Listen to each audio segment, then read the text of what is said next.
1년 전 경남 밀양 세종병원에서 불이 나 45명이 숨지는 등 인명피해가 컸습니다.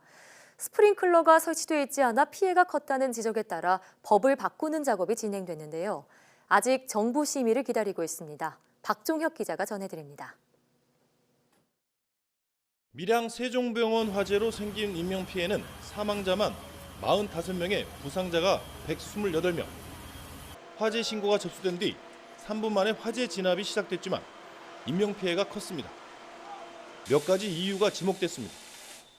당시 1층에서 생긴 유독가스는 방화문이 열려있던 중앙통로를 타고 빠르게 건물 전체로 퍼졌습니다.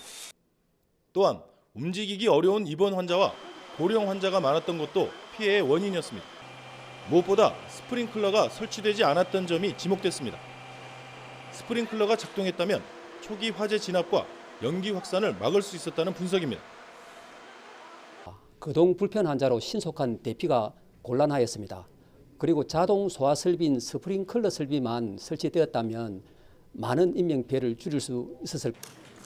화재 참사를 계기로 정부는 소방시설법을 고치기로 했습니다.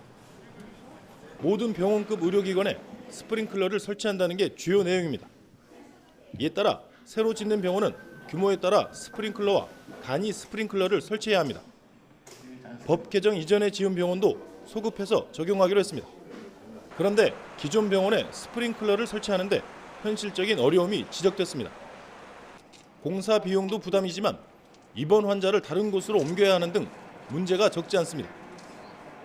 입소자들을 다른 공간으로 이동을 시켜야 하는데 문제가 어렵고 또 공사에 소요되는 비용 문제 해결이 소방법의 소급 적용의 핵심이라고 봅니다.